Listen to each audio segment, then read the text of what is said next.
All right, well, let's get started looking at our Chapter 1 PowerPoint presentation. This will be a video presentation of the same PowerPoint that you should have access to, assuming you are registered for Accounting 1 with me. If you are not, then this will be all you have, but hopefully you'll be able to get some help either way.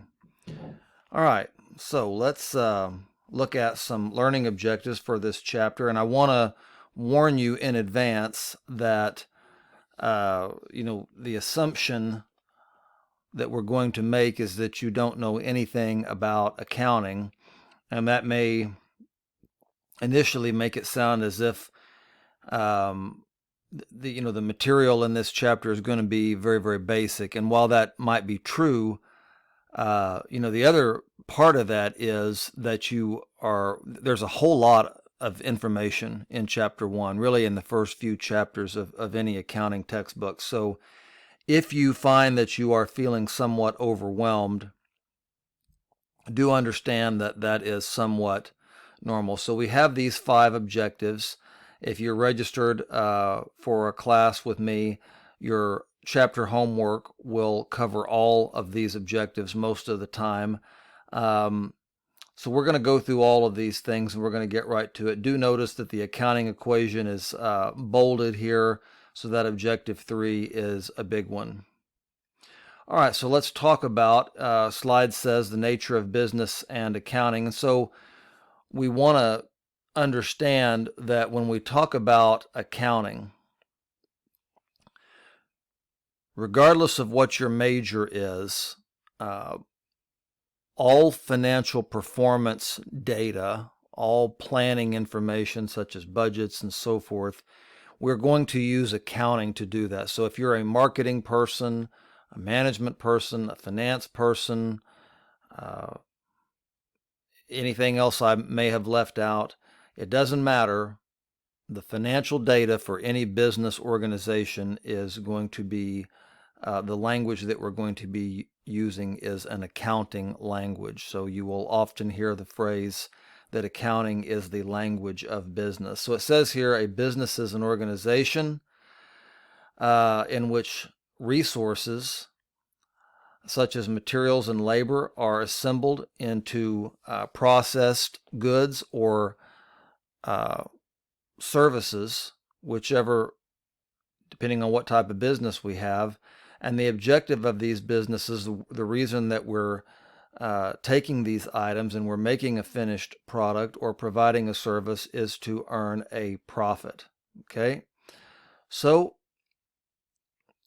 in the most basic sense, when we talk about profit, we're talking about a situation where we take sales or service related income and we subtract out our expenses, and hopefully at the end we have a profit that we can use to support ourselves.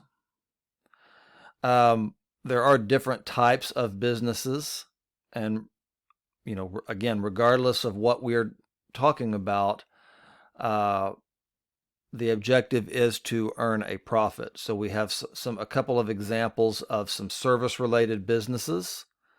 So when we think about Walt Disney, for example, their service that they're providing is entertainment. We have merchandising businesses, a couple of really good examples, both Walmart and Amazon. And they're taking finished goods, they're buying them, and then they're selling them at a markup. And then we have manufacturing businesses, which are manufacturing goods from the ground up using raw materials, those sorts of things, and then they are generally wholesaling those to some type of merchandising business. Again, all of these businesses, all these types of businesses have one goal, that is to earn a profit. Okay, so the role of accounting in business, well, let's see here what it says. It says accounting can be defined as an information system, and this is true whether we're talking about a more modern computerized system or a paper system, that provides reports to users about the economic activities and condition of a business. And we're going to do that through some financial statements that we'll discuss here in a little bit.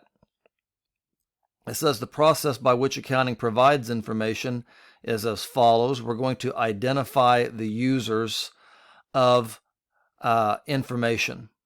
Okay, so when we are talking about what we're talking about right now is financial accounting. And financial accounting is geared towards presenting financial statements. You've probably heard of some of these: income statement, balance sheet, so on. And these statements are intended for individuals outside of the business. So we're talking about shareholders who, yes, they may own part of the business, but they're not involved in the day-to-day operations. We're also talking about creditors, banks that may have loan money to a business. They have an interest in the financial condition of a company and the economic activity of a company. And then also regulatory agencies such as the government. Think of the IRS. They have an interest in a company's financial activities. Okay, so we have to take all of these different users into consideration, and we have to assess what their precise needs are, and then we're going to design an accounting information that will meet these needs. So again, we've got some diverse users here who are outside of the business, and we're going to have an accounting information system that can take all of the business activities and compile it into financial statements that will be useful to any number of external users of the financial statements. We're going to record economic data about business activities and events, and then we're going to prepare accounting reports for users. So I want you to understand that these items right here, 3 through 5, are very, very much interrelated, okay? If we don't design the accounting information system to meet user needs, we cannot prepare accounting reports for users. All right. So these, all of these are important, but these 3, 4, and 5, very interrelated. Okay. I already mentioned that we are going to be discussing financial accounting, and that is absolutely true. We have covered most of this. I've given you these examples: investors, creditors, customers to some extent are external users of financial accounting, and the government. Okay, and when we talk about in this class general purpose financial statements, we are talking about there are 4 basic financial statements. There's the income statement, the balance sheet, and then a couple that you may not have heard of: the statement of retained earnings, and the statement of cash flows. Throughout the semester, we will get into all 4 of those. But those 4 statements I just mentioned are general purpose financial statements in financial accounting. All right, so when we talk about putting together this information for these users, we need to understand that that there's a lot of information, a whole lot of information involved in the business transactions and the business activities for any business, even a small business. So it says here that the objective of accounting is to provide relevant and timely information. So what does relevant mean? It just means that the information that is contained in the financial statements helps a user make a decision. It may help an investor decide whether to invest or not. A creditor decides, should I loan this business money or not?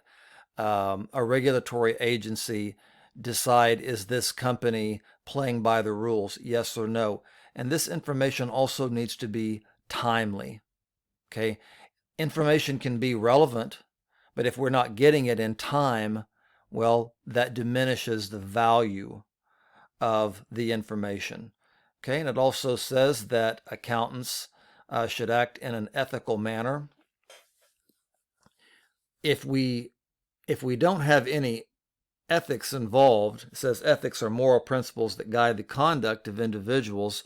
Let's think about that. Without ethics, we can provide information that is certainly timely. We can get it to you on time, and we can provide relevant information such as how much did we sell, what are our debts, and so forth. But let's think about this. If we're not careful, wouldn't it be pretty easy to provide information that was on time, that only contained relevant data? But guess what? It's all wrong because we haven't acted in an ethical manner. Okay, so there is a heavy, heavy ethical burden placed on accountants.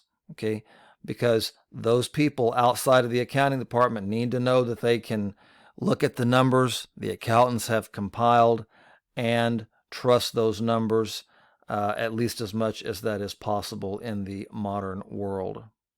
Okay, so I'm not going to go over this slide too much, but we have some examples of some companies who have provided relevant and timely information that was not accurate. I will let you go over this in your own time. If you are watching this video and you're not registered for one of the classes I teach, you won't be able to look at the static PowerPoint. But just trust me when I tell you that companies have figured out multiple ways to deceive investors and creditors over time.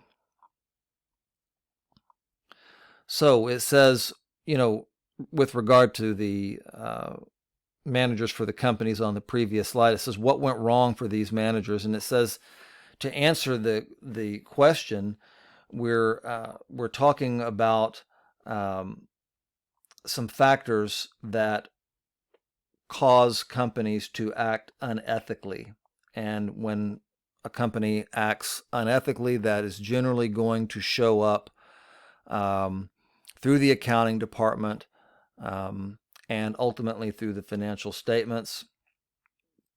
So we have here failure of individual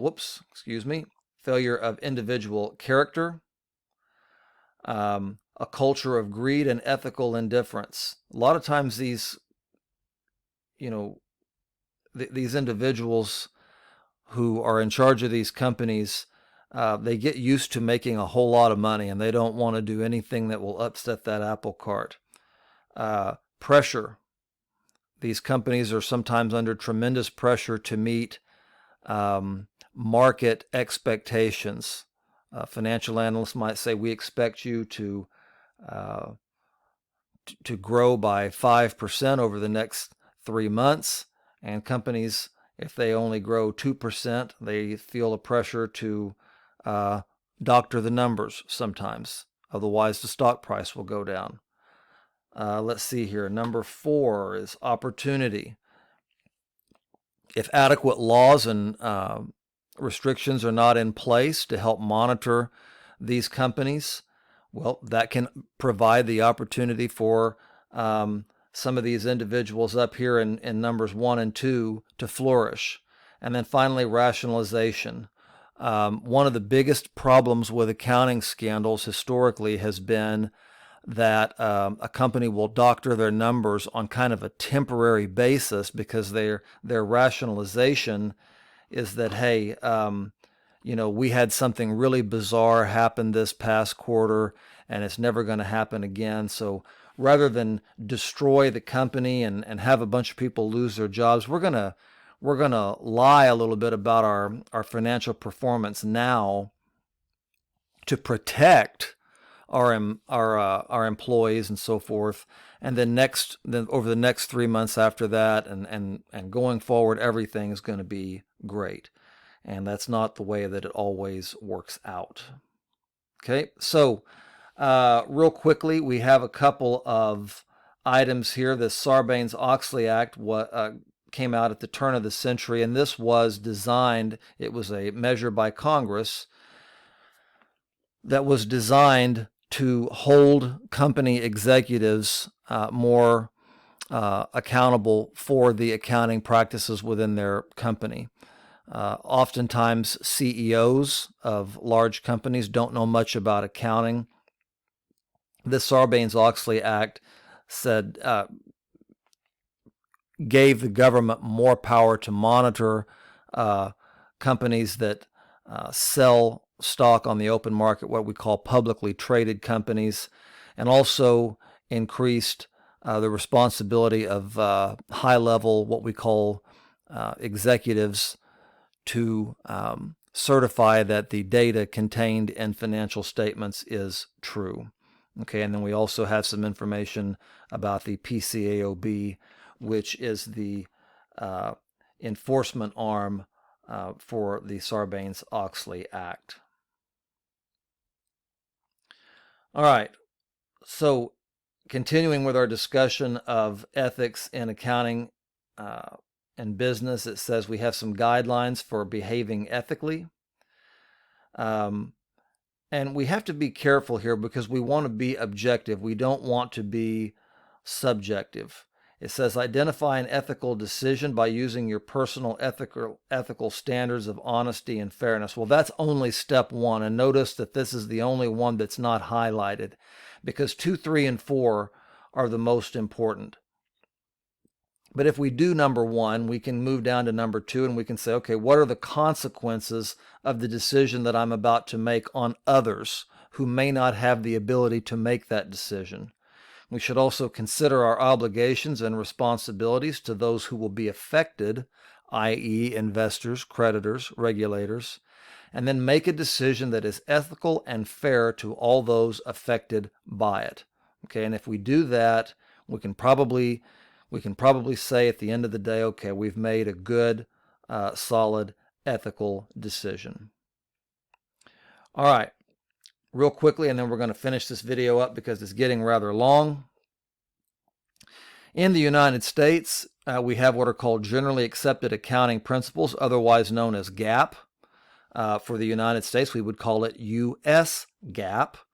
All right, and it says that it is a collection of accounting standards, principles, assumptions, and assumptions that define how financial information will be reported. So there are some things, it's very, very easy when you're in Accounting 1 to get tripped up on these. So it says that standards are basically rules that determine the accounting for individual business transactions. Okay, so standards associate those with rules, and then we have principles and assumptions provide an overall framework upon which accounting standards are constructed. So the principles and assumptions that we're going to make in accounting provide the overall framework for the actual rules.